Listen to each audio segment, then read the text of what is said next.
All right, welcome to another episode of the Prosperous Man Podcast, where we are here, where we believe just prosperity is more than just money, being successful. We aim to be successful just in everything that we do. So today, joining us, I am very excited, very intrigued about this conversation we're about to have. So I have with me Mr. Andrew Davis. So Andrew is a podcast host, traditional investor, alternative investor with a particular focus on comic books and pop Funko figurines. And I'm thoroughly ready to just have this conversation. Let me let you guys know he hosts three different podcasts, and he is host of the Pop Culture Show, the Interview Pop Culture Show, the Comics Lounge. Didn't hope I didn't butcher that too much. Conversations in Pop Culture, and his latest show, the Comic Book Investing Systems Podcast. So we're gonna kind of jump into those. I'm gonna leave links for all of his shows so you guys can check these out. I think you will enjoy it. So, Andrew, welcome to the Prosperous Man Podcast. Thank you so much for being here today. Oh, I'm happy to be here. Thank you for inviting me on because I like talking about money, making money, and becoming wealthier. Yeah. So this maybe let's start here. Alternative investing. So we know traditional. So I'm very interested in the alternative investing and the comic books and specifically comic books for me. So let's start there. How did you get into this? What exactly is comic book investing and just some other alternative investing? So I define traditional investing as stock market, real estate, bonds, mutual fund, index fund, things like that. I consider buying a house that you're actually living in to also be traditional investing. What I find alt investing is sort of everything else. So for instance, I find Bitcoin, which might eventually become traditional investing, but right now, in my view, and people can disagree with me, I view Bitcoin and all these cryptocurrencies as alternative investing. I view buying collectibles, whether that's baseballs or sports memorabilia, or buying exotic cars, or buying Lego sets. That's a big one. That's a new one for me. I'm not into Lego sets, but there are Lego sets that have gone up traditionally hugely. Um, Basketball cards. I'm sure that people have been watching. There's a Michael Jordan card that sold for almost $1 million, just recently, and then it actually has been rescinded down, and it was actually resold, that card, which is crazy. So alternative investing is when you basically say, hey, I'm buying something that is not a stock or anything that's traditional with the intent of it thinking that it's going to go up. And you're not buying it because you want it or you think it's cool. You're buying for the purpose that you think is going to have added value going forward at a later date that you can sell that. And so that's how I define the two. In particular with comics, I was reading comics since I was like 12 in graphic novel format, was a fan before all this, was a big anime fan, and then, well, naturally just sort of progress. And my story is very simple, where I was collecting comics, and then in college I got more into it, and then all of a sudden I had no money to buy new comics, and so I went into my collection and saw what I had, and then I sold some stuff, made some good money on it, and then I got to buy new comics the next month, and then I did it again and again and again, and then fast forward, I was doing that on a very small scale, and then just recently, like the last 3 years, I've decided to up that up a lot more and move more books out and actually get more focused and actually go into my backlog of my big comic collection and start listing a lot of books that I bought for $10 for like $80 or $100 per book. And all of a sudden, like, oh, snap, I now have a lot of money to play with. And then you actually sort of start figuring out trends and different things. And that's kind of how I got into all of that. But that's the very short story, is that I just had no money to buy new comics and I just wanted to read them. And then you just start figuring out where to go, because I'm a broke college kid. Mm-hmm. Not poor, broke. Just There's a broke. There's difference between those two things. You are poor if you would like to live in poverty for the rest of your life. You could be broke. And being broke means you have no money. It is a temporary status. So there are people who are rich and have a lot of money, but they are broke. That means that they have no cash flow, where they only might have $1,500 every single month, but they might be having $6 million in their Roth IRA. They are broke. They are rich, and you can be rich and broke at the same time. You cannot be poor and rich at the same time. Okay. Okay.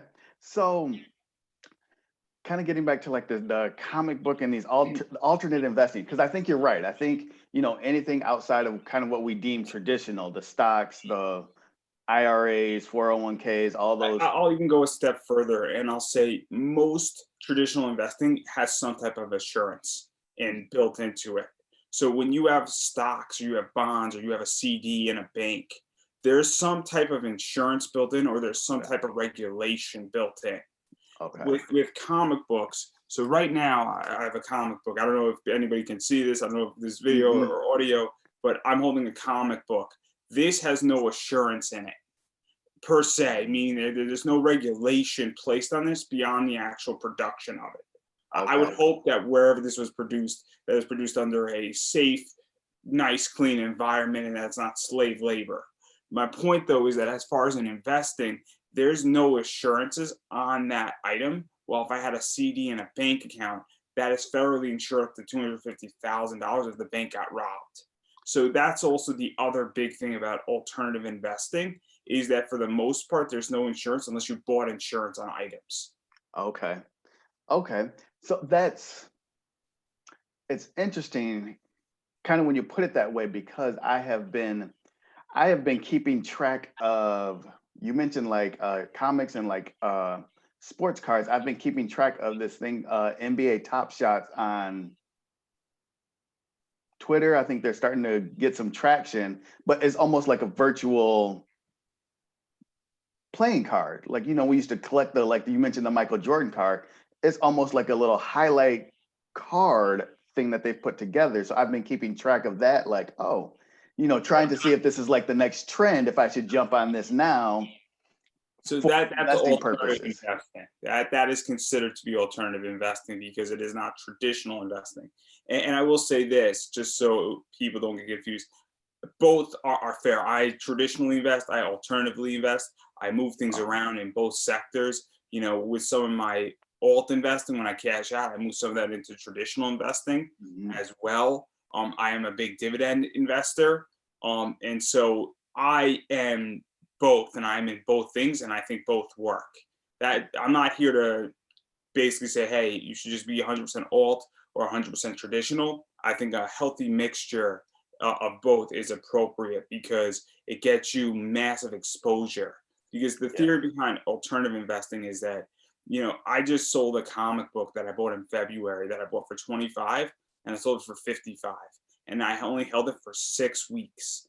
So I don't know, that's 100% gain, give or take, before I pay any fees or anything like that associated with it. But my point is that I don't know how you can do that in 6 weeks in the stock market. Right. I think you could do that in a year in the stock market. I've done it.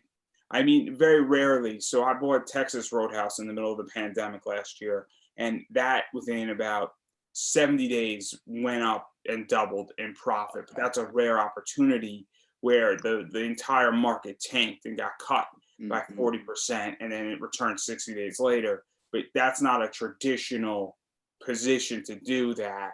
And those types of situations don't come up every single day. But with alt investing, those opportunities come up a lot more frequently, but there's also a lot more risk associated with alternative investing. That's why I say it's nice to have both. One of them is very much a high growth stock, and the other might be a moderate growth stock.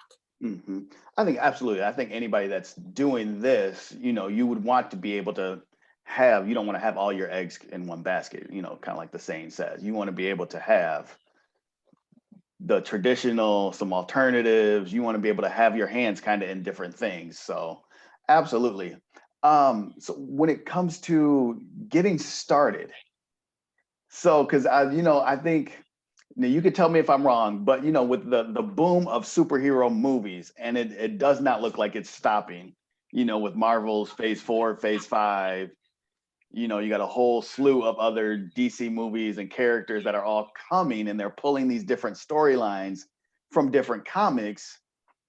Where would somebody want to start? Because I look at it, I'm like, oh, that'd be a great comic to have. Maybe as far as like the investing side, if I could have that storyline that they're going to pull a movie from, or pull Black Adam, or the next whatever Captain Marvel 2, or whatever movie or TV show it is. But like, oh, it'd be great to have this in the comic book form for 10 years down the road. Where would somebody want to start? Or if you're advising somebody to start, like, Oh, so there's a few tracks. Obviously, superhero stuff is fun to some degree because I'll give a great example of this. There's a book called Naomi, and that's coming out on CW now. And so that was just sort of a random book, and it was a $4 book, and you saw it and you said, "Oh, this seems very different. This is sort of out there and a weird character." That's where I typically say for people to start is go to a comic shop and look at a weird character that you never heard about, because this is how you get in really early, and you're going to be taking a risk. And you just say to somebody, "Hey, go to a comic shop once a week, just $20, pick out 5 comics, they're $4, and then maybe pick out 3 that are mainstream, and just that exposure of just the mainstream stuff, and that maybe you pick right and you're going to sort of shoot randomly a little bit, but then find some obscure stuff." So there's a book called Earth 2 in DC Comics. It's an alternative universe. You have Alan Scott, who's a gay Green Lantern. You have all these characters that are weird, that are essentially reforming the Justice League on a different Earth, but they're dealing with Steppenwolf. Steppenwolf, for those who don't know, is obviously the Snyder Cut and Justice League and that entire thing. And so at some point, while they didn't go the Earth 2 route in Justice League, at some point DC Comics, which is owned by AT&T on HBO Max, is going to do an Earth 2 show at some point, because they're going to run out of content. And so Earth 2 is an underappreciated book. And then all of a sudden, fast forward 10 years down the road, when they want to do an Earth 2 thing, whether that's in a television show, a movie, another animated series, that's where I would go if you're going to follow the superhero route. Or, another thing is that, and I'm sure you remember Into the Spider-Verse. mm-hmm. Phenomenal movie, awesome concept. Miles Morales came out in Ultimate Fallout 4. Ultimate Fallout 4 was a $4 book, and a bunch of them were produced. That book goes for anywhere from $400 on a bad day up to $1,000 on a good day. Wow. If it's sort of graded and it's the right thing, and it sometimes usually sits around $500, sort of raw and a nice copy. Now, what's crazy about that book is that when it came out, I think it came out in 2011 or 2012. And fact check me, I might be off by a year or two. I don't remember off the top of my head. I have 2 of them though, so I should know this more. But what wound up happening is that when it came out up until 2018, that book was irrelevant. That book didn't mean anything. And then all of a sudden, when the movie came out, the book shot up like crazy and went up like 600%. Wow. And what's even crazier, that in 2014, comic shops were giving them away for free. Wow. On free comic book day, because they couldn't get rid of them, and they had all these ordered because the book was so irrelevant. And so it's super interesting when you're in this space, especially in superheroes, on what's going to be relevant. Because all of a sudden, I'll give another example. There's a character called Punchline right now in DC. Punchline came out in Batman 89. Wasn't really announced. There was no major hype for it, but Punchline is relevant, relating to the Joker and sort of being Joker's new, sidekick. And that book goes for a good amount of money. A 9.8 graded just sold, I think, for like $150. And that book is maybe like a year old.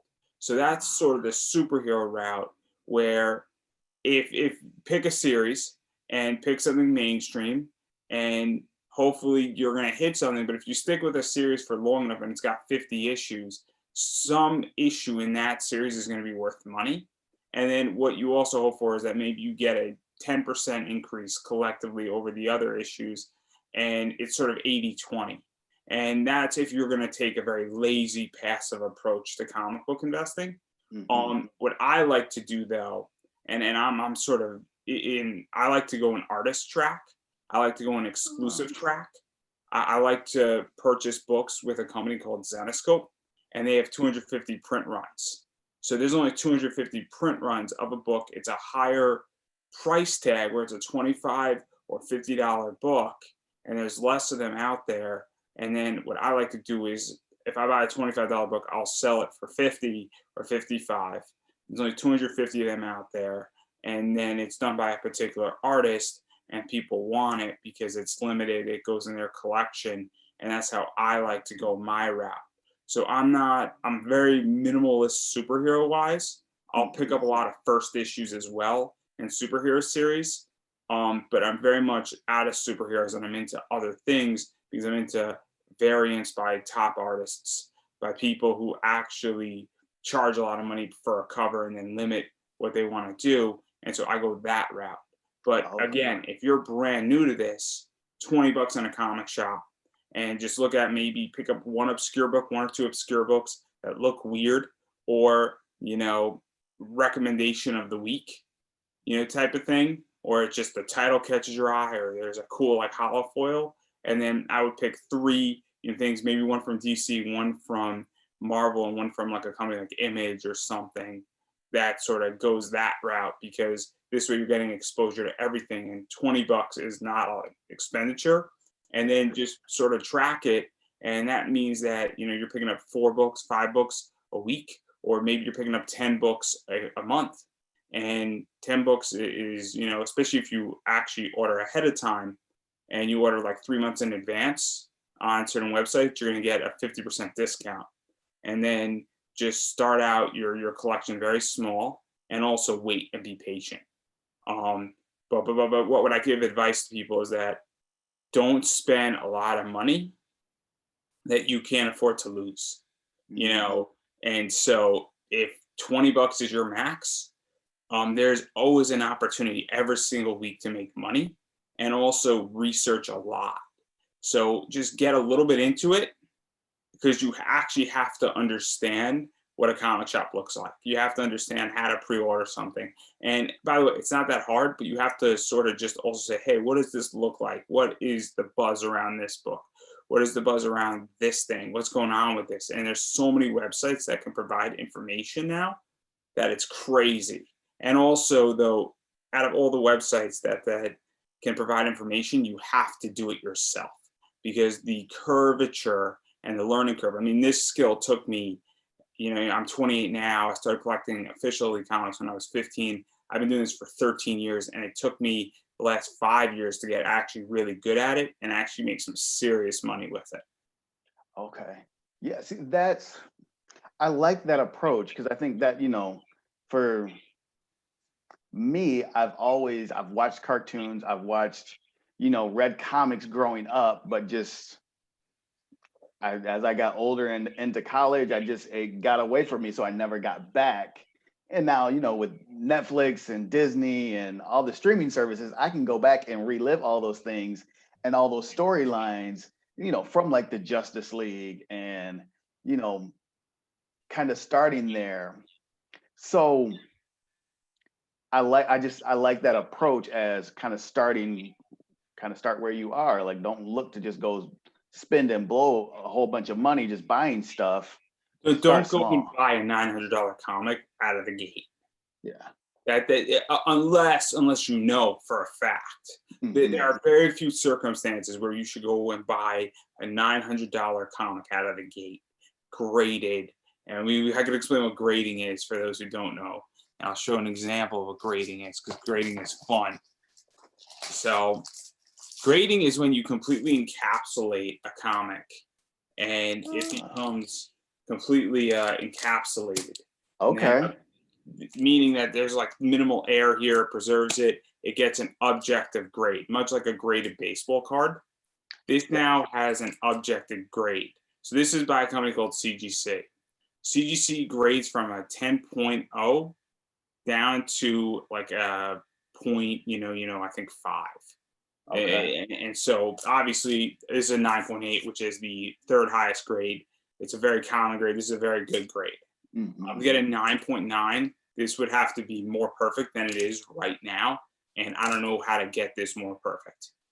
To get it into a 10, I don't think 10s exist in this book at all. Okay. So I don't even think a 9.9 exists. Actually, a 9.9 does. There might be 10 9.9s. In this entire book, and this book had a decent print run. What makes this book cool too, though, is that this book is signed by the artist who did the cover of it. Oh, wow. So that's the signature. And so I bought this. So in order to get this signed, and this is where this gets even crazier, is that so this right here is a raw book. This book is a graded signed book. They have significant different values for a variety of reasons. Because who did the cover? But even if I just showed the same book and everybody can pretend for a second, if this book was graded, this book would have a different value graded than it would have raw, because grading adds a value because it's a preservation value. It's obviously it has an objective value because now everybody knows that would be a 9.8. First thing being whatever that is, and now because CGC basically gives it a subjective, no, they give it an objective grade. So when I throw this out on the market, this now becomes a commodity. This book is not a commodity the same way this book is. That one is okay. It is almost like a stock now. And that's why comic book investing is super interesting, but you have to pump money into this. So I'll break down this book's cost. I actually don't know how much this book itself costs, but I would say this book is $20 to $30 raw. The signature is another 20 on it to $30. So if I was to do this at a convention, this book would be 30 plus 30. So that's 60. The grading would be $30. That's 90. And then there would be, I think, a $5 fee. So it's 95. And then I'm going to pay like $15 shipping. So we're looking at 110. I got this book on sale for 110, which is essentially the cost of it. So it's pretty clear, and it's directly from the guy's website. So it's pretty clear to me that, this is one of those things where money had to be pumped into this. If I bought this book raw, it would be significantly less expensive. Right. But also I wouldn't get as much money out of it when I do want to sell this book in a few years, because I'm looking at a $200, $300 price tag for it easily, because it's really hard to find in a 9.8. You can't get it from J. Scott Campbell's web store anymore. And there's also money pumped into it. And so that's the thing about comic book investing is that, and I do both grading and objective sales, and I do very much subjective sales. I much actually prefer subjective, which means I'm selling raw books because they're easier to ship. There's less effort, and I want to move more volume, and I don't want to have to wait 12 weeks to send off a book to get graded, lay out more money, and then get a rate of return on top of what I already laid out. So that $25 book that I just sold, that I bought in February, that I sold about a week and a half ago, I only laid out $25 for it, and I made $55 on it. And then minus my fees and the way I made $21 in profit. And I say profit, I don't say in complete gross net, because I don't calculate my earnings in gross net. I calculate it in profit, because if I make $21, that means I paid back the 25 already. And then I kick that to a new book for $25, and then I just keep the cycle going. But that's how I do it. So I don't know if anybody has questions, because I love questions and I love answering questions, and it's a lot, and there's so much science about this type of stuff, but there's so much money to be made in a variety of ways, where legitimately you can make money by selling $4 books. You can make money by selling $25 books. You can make money by selling $10 books. You can make money by commissioning books out for people. There is so many ways in this sector to make money, where, and this is one of the secrets about comic shops now. And in COVID, because Diamond and Marvel were actually shut down and DC was shut down for a few months, comic shops actually got to go through their backlog, and a lot of shops said, hey, who has collections?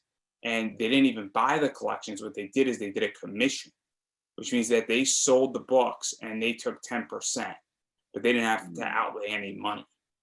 And so there's a million different ways you can make money in comic book investing.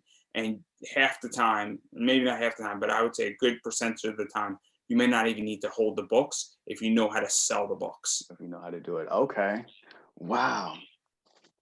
Wow. I had no idea that there were this many kind of intricacies in. And we haven't even spoken about wholesale yet.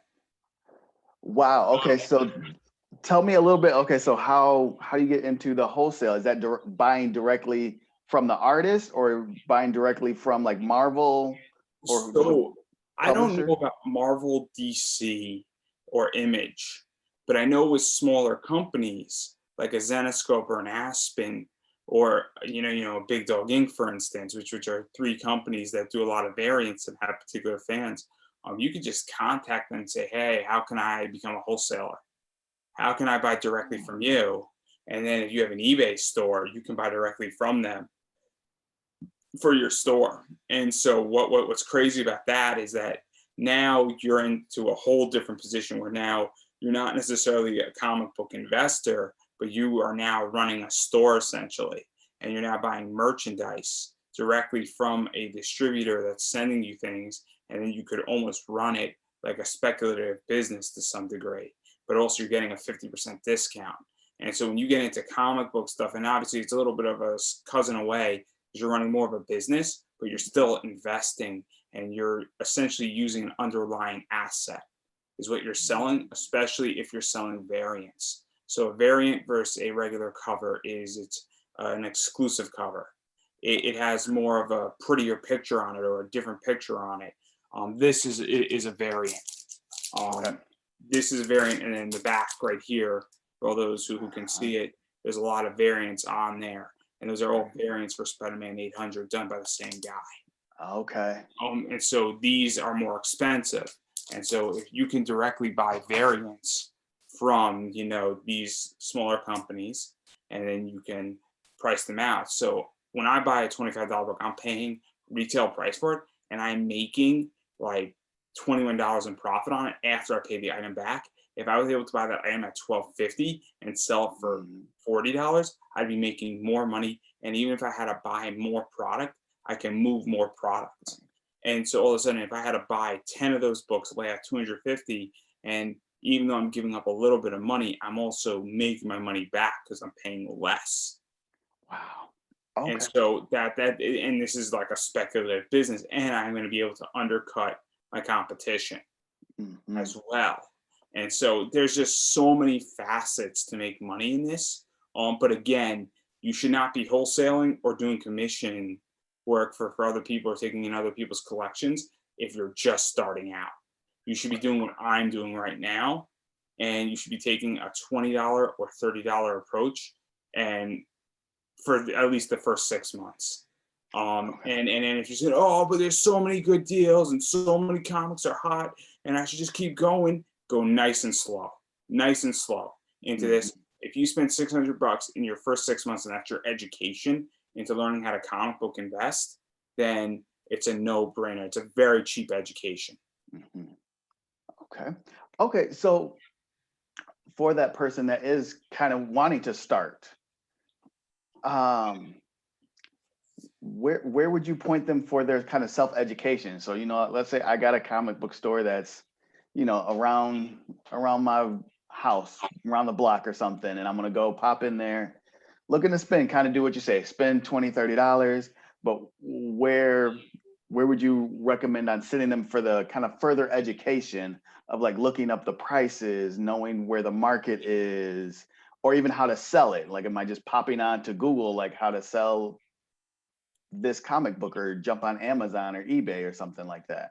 What I initially always say is that you should be going to a website like Bleeding Cool or comicbook.com or, cr.com.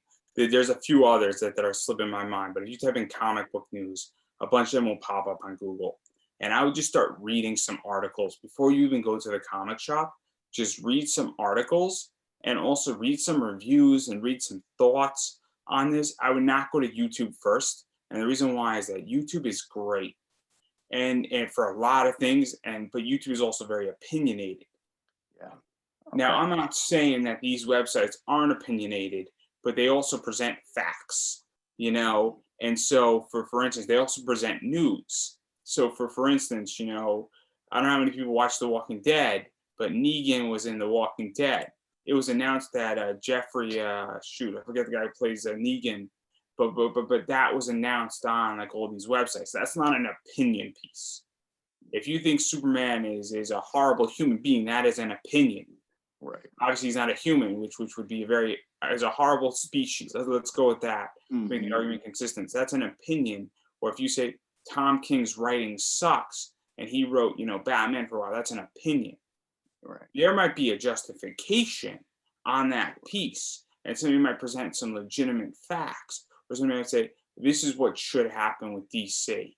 And there's been plenty of articles saying, well, DC's in some financial hard times. Here's what they should do.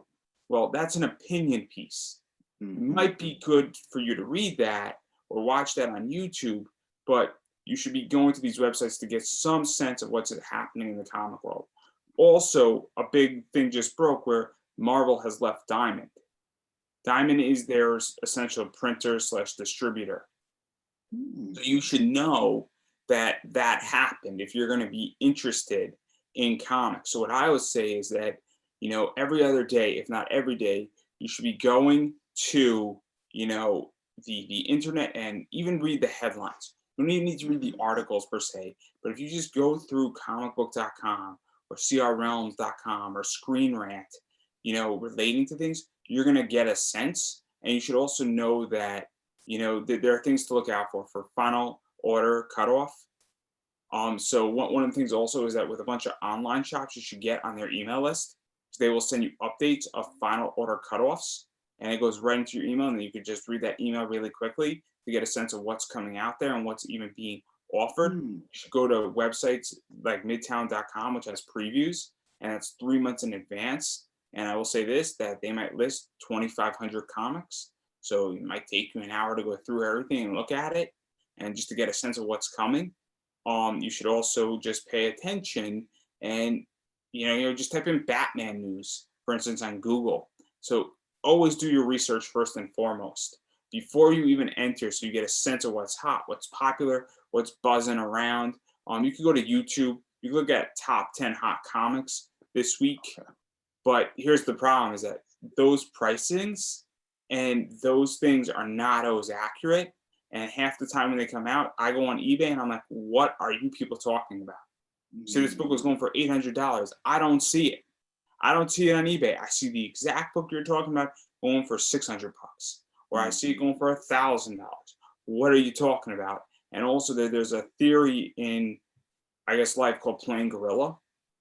When you're playing gorilla, somebody else is telling you what to do and you're making the moves. And so if you go off top 10 comic lists on YouTube, they're helpful and they'll give you insight. But so if that's your investing strategy, somebody else is playing gorilla for you. So that's what I would do. And then as far as eBay, I would just type in how to sell on eBay on YouTube. YouTube is helpful for that. Okay. Because there are people who have gone through massive courses for free on how to sell on eBay that will legitimately walk you through every single step. And eBay might even have tutorials on that.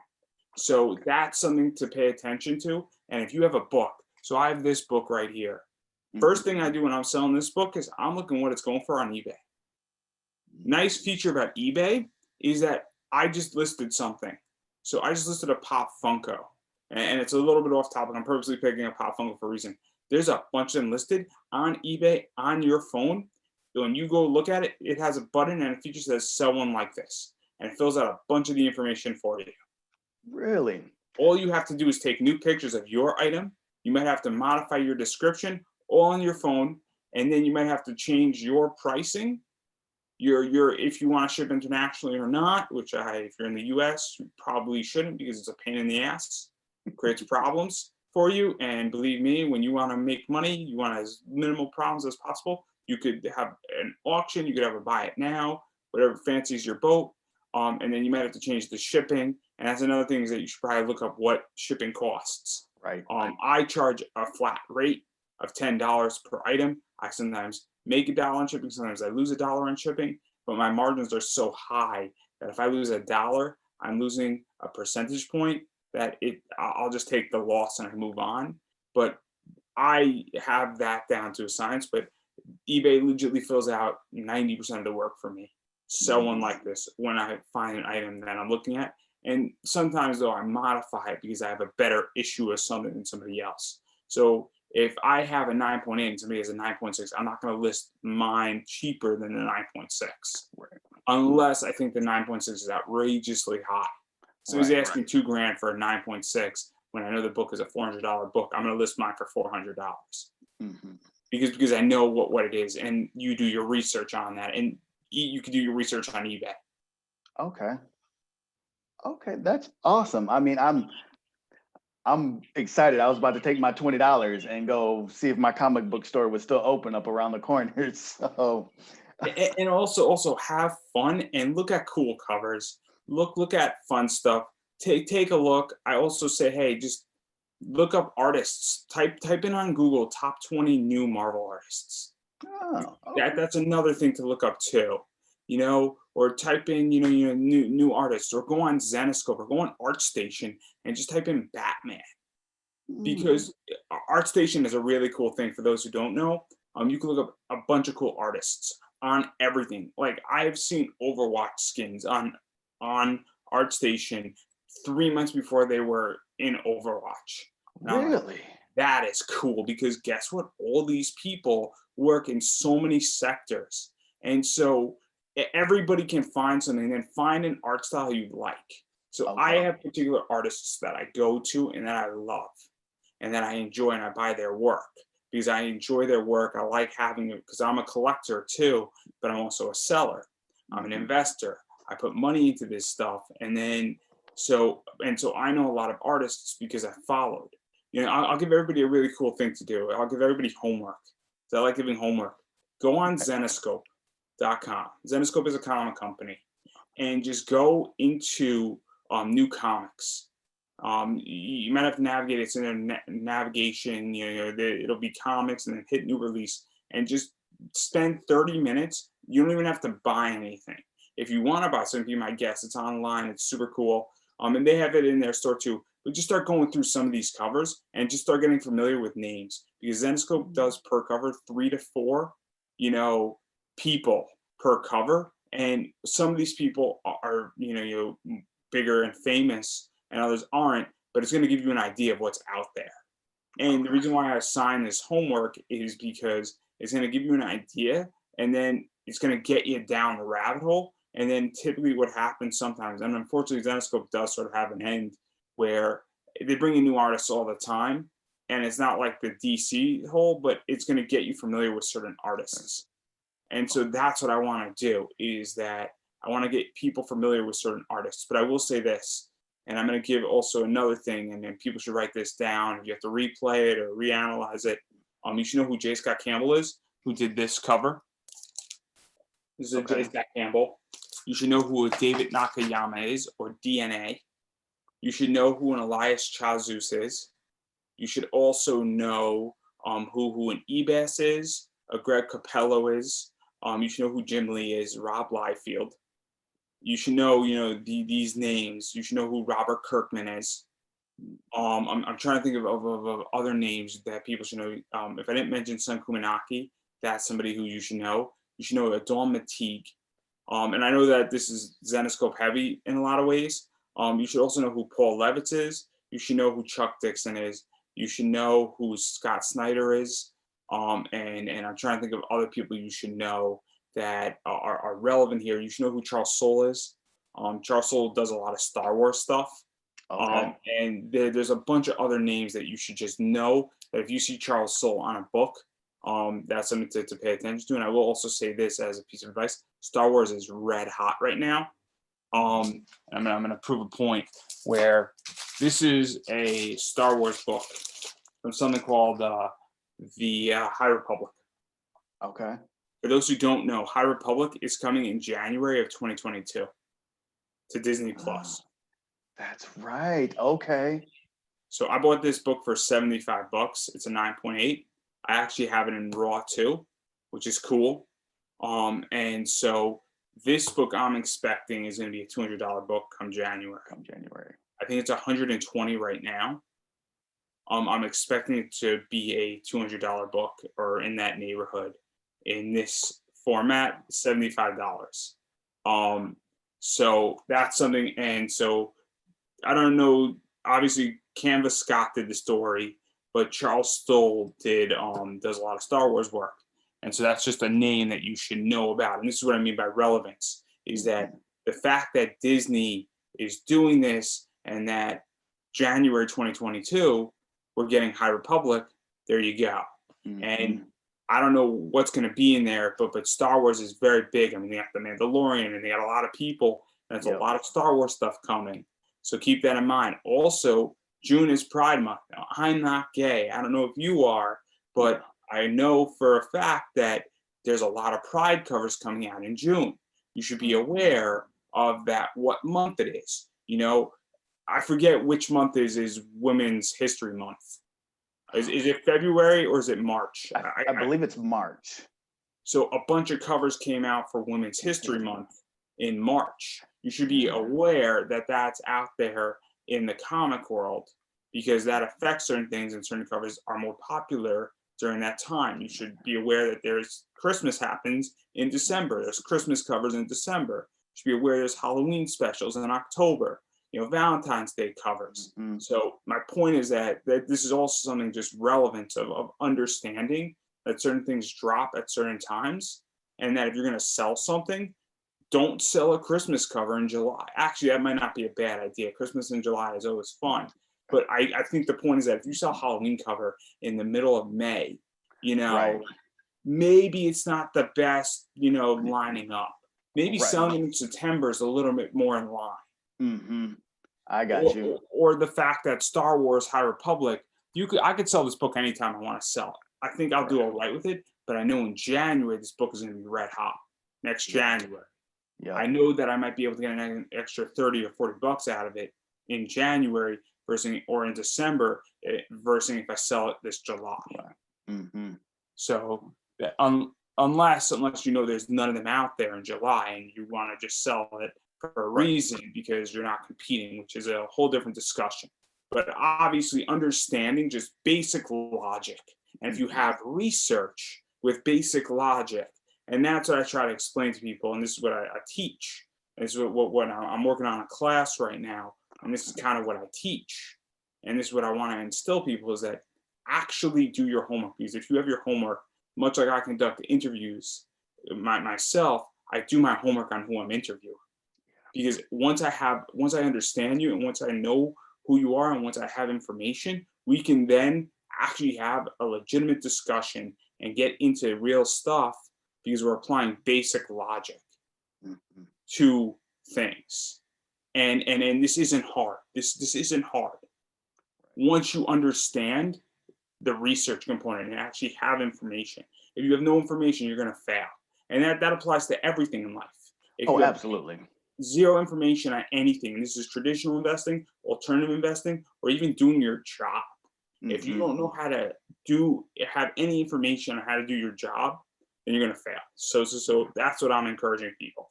And obviously there's so much more. I mean, this is something, but the things that you have to get into it. And that's why I say $20, $30 a week or a month. If scratch the week thing, do it for a month, $30. Mm-hmm. And also be patient. It might take you 6 months because something might not appreciate for 6 months. So be patient. So if you spend $200 in 6 months on comics, just say, hey, this is a learning curve. I am spending for my education because once I actually master this skill and I do the work and look, you can have a lot of fun with it too. Mm-hmm. You get a lot of fun. I put this stuff on Instagram. I get likes on it. I get a lot of benefit beyond. I actually have drawn people into my podcast and other things with books that I've sold.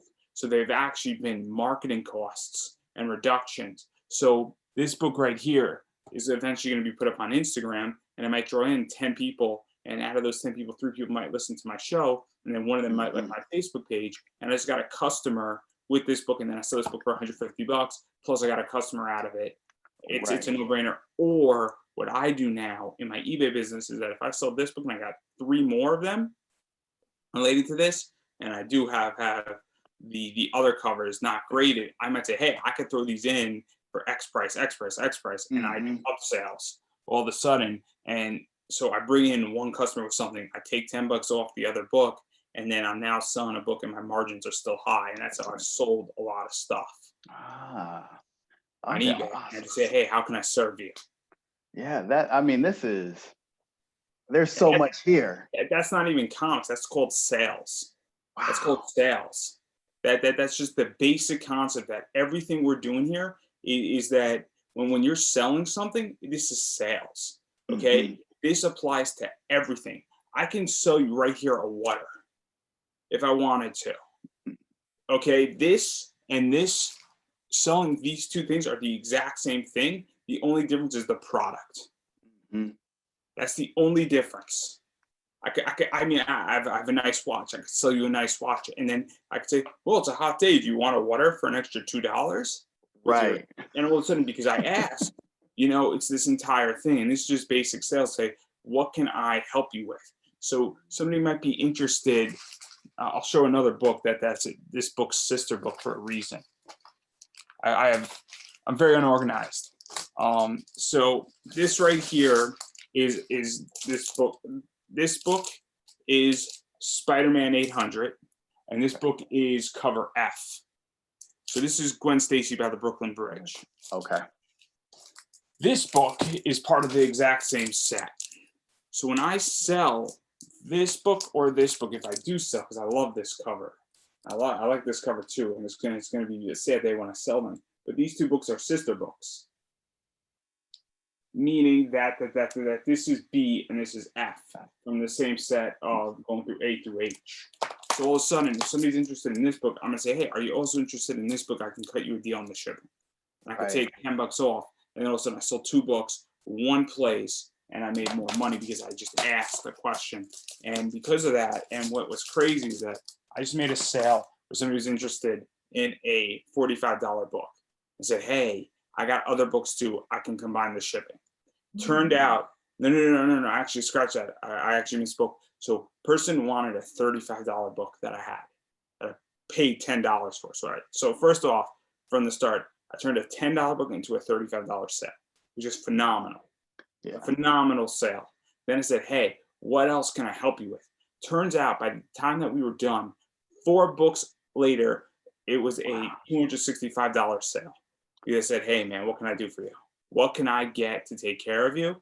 And so I sold him 4 other books that then went from, so I added essentially $230 in book sales because I asked, hey, what can I get for you? And I combined the shipping. I lost about $3 on shipping, but I turned a $35 position into a $265 position by giving up $3. And that has nothing to do with comics. That just has to do with sales and logic. That's awesome. That is wow. I mean, there's like you said, there is so much here. What's even crazier is that was all through eBay by me sending a 1 sentence saying, hey, I combined shipping. Is there anything else you're interested in? I'm listing a few more books also, and that just don't pay yet. So I'll send you a combined invoice. Wow. No human contact, which is even crazier because, and I don't even know what that's called, because I don't even think that's called sales, to be 100% honest. I don't think that's called sales because there was no human contact, no speaking to a mic, no person seeing me. They don't know if I'm a man, woman, if I'm a child, an older guy. They just know that I'm a guy who's selling them books that I have. Wow. With 1 sentence. That's awesome. I mean, there's so much knowledge that you have. I think I would love to be able to do a part 2 with you, honestly, where we can kind of deep dive maybe into more of the details of this. I would absolutely love to do that. And I'm gonna add another caveat just to make this even more fun. So what I do in my business is that I pay myself back for the items. I kick those costs into new items to replace the merch. I put that merch on my charge card. That gets me 1.5% back. and that card's being sunsetted at the moment into something else. So it's going to be fun. I'm going to have to find a better credit card to actually give me better rewards. Then I take those rewards and I turn them into my stock brokerage. But then I take the profits, I pull out the profits, I leave a little bit of extra money into my account in case a problem occurs. And then I take that money and I put it into the stock market. Wow. So this is what I mean. And so now, and then I put that money in particular goes into 3 stocks that produce good dividends. Wow. Okay. Yeah. We're gonna have to have another conversation. I am not the type of person that says you should put everything back into the business. I think that is moronic. I think that is actually quite deadly. Mm-hmm. I think that you should be taking healthy distributions out of your business. And that doesn't mean you when you first start, you should not be doing that. I've been running this thing now for about 4 years, and I'm at a stage where I can start taking things out. But also, I sell high merch items. When you're selling $100, $150 items that you've bought for $40, your margins are significantly higher. Right. And so you can pull out healthy distributions, and then I make my money work for me. My point I'm trying to get at is that when you first start out and you're building this out, because you essentially have to build a fund, you need to put everything back into it for a little bit of time. Right. You need merch. Yep. Doesn't mean that if you bought an item for 10, it's all for 100, you should buy 10 more items. No, you should buy 2 or 3, but you should have a lot of money in cash so that you can do it. And look, it's taken a while for me to get to where I'm at. It's taken 13 years, and really, in fairness, probably about 8 of those years where the hard work came. I also had a big comic collection, so I was a collector before I was a seller. And so I had the advantage that I had a lot of stuff that I was liking and that I dropped later. So I'm not saying that my situation is the same as somebody just starting out, but all this stuff, you can take whatever everybody wants to take out of this. But a lot of what I outlined and what we spoke about is a lot of advice for people that you can figure out. But I do believe you should be taking out healthy distributions from your business. And whether you invest that into the stock market or you just go and spend that on something you want to do or you enjoy it or it pays for your HBO Max, I personally don't care. But you should be taking a distribution out that doesn't hurt your business. Right. Yeah, and that's my philosophy. People might say, hey, if I bought a comic for 10 and I sell it for 30, I'm taking all of it out because I don't want to be in this business anymore. And I'm complete cash out. I like to perpetuate the fund because very little money every year now is added to this project. I would say maybe $500 is added every single year to this fund. So the fund, and that's how I view it. It's not an official fund, but it's this idea that very little is added to it. Overall, with the assets under management is how it's defined in my world. Very little, there's very little growth, but there's also an accelerant of a lot of healthy cash being taken out of. This year, I might be pulling out anywhere from $5 to like $9 grand in profit. Okay.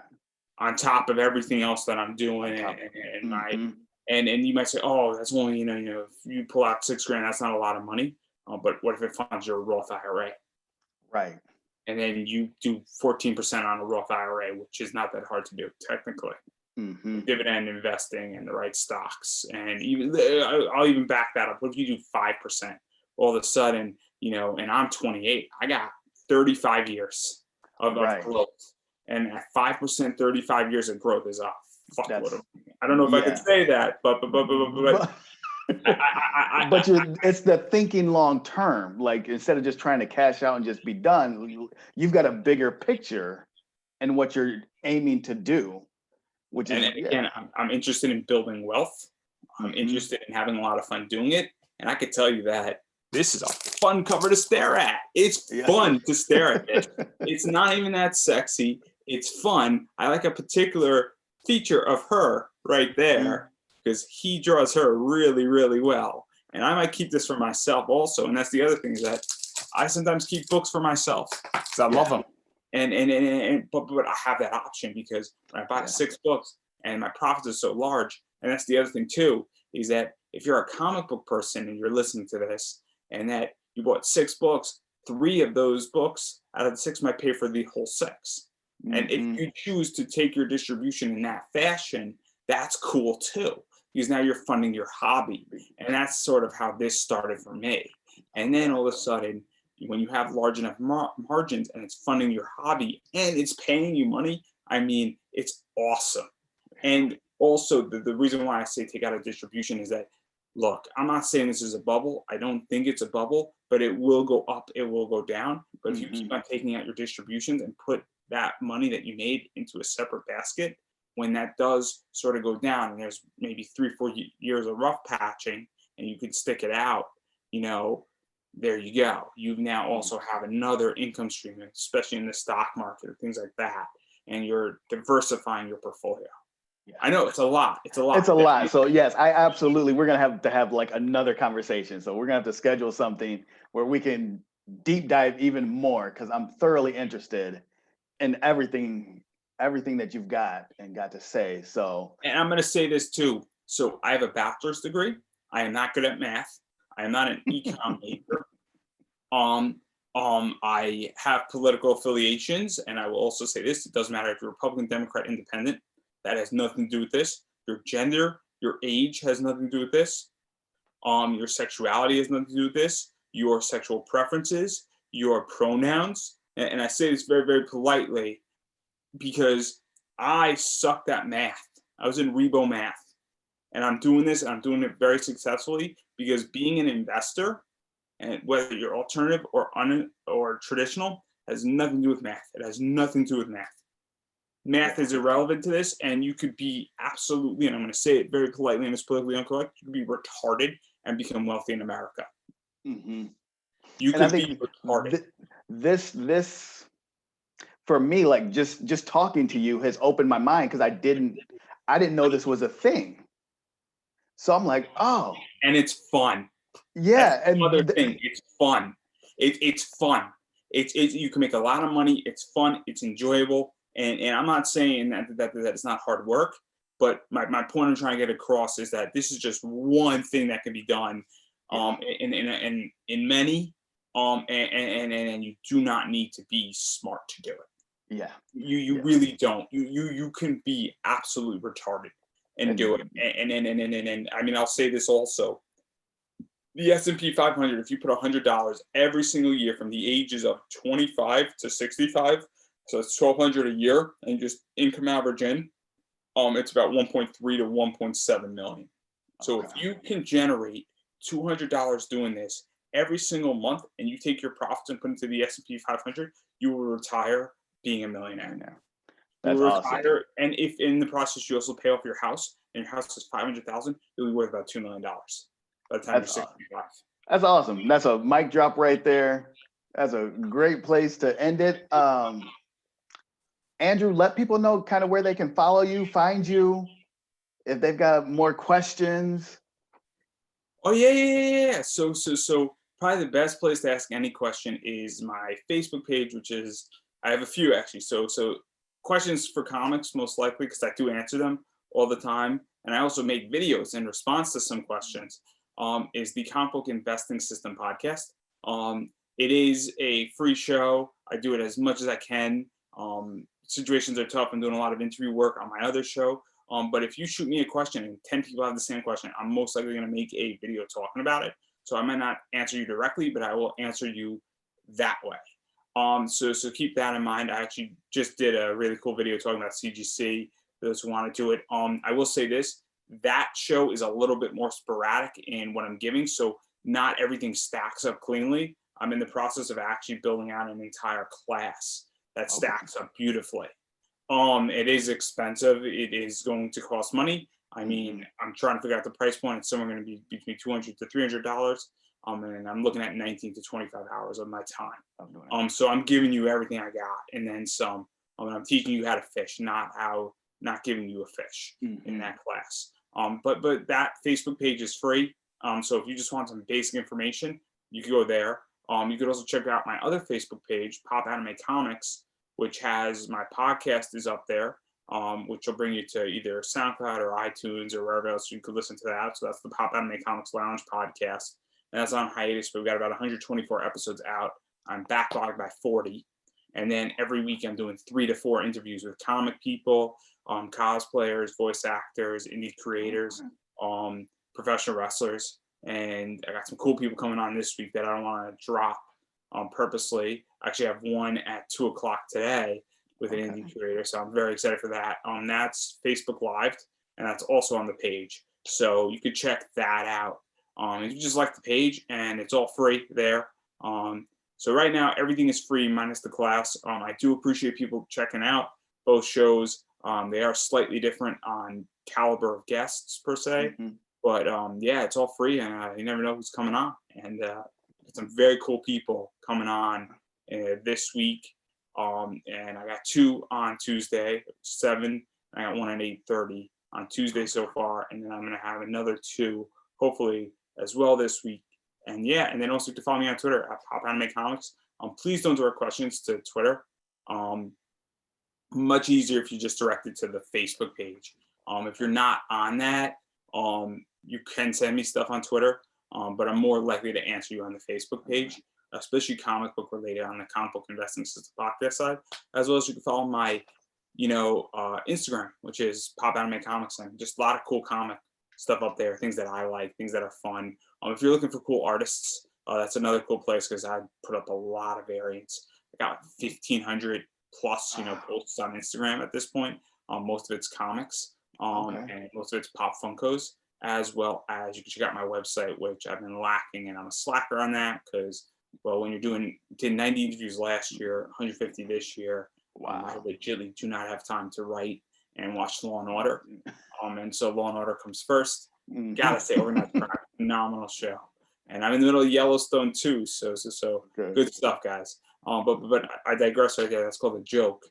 But you could also check out my website, which has 300 plus article blog posts, some written interviews, and a variety of opinion pieces on things that are interesting. And some of my good writing is up there. It's not saying not everything is great, but there's some really good stuff up there. Preferably dealing with military stuff and military comics. So yeah, that's where I'm at. It's popanimecomics.com. If you plug in Popanimecomics, chances are you're going to find pretty much everything that I'm associated with, unless I owe you money. And if that's the case, I'm going to quietly walk away as if I broke something in a store. Awesome. Andrew, thank you for just being a part of the podcast today. I appreciate it. Guys, if you're listening or watching, I'll put the links to some of the groups and things that he mentioned, Facebook pages. I'll put those in the description for everybody. Andrew, awesome. Thank you. I think I will definitely reach out and we can maybe do a part 2. And I look forward to it. Hey, we can do a part 3 for all. I'm all ears. Awesome. I am with it. So we're going to have to set some things up for it. So awesome. Everybody, thank you guys for joining us for the podcast today. And we will catch you next time.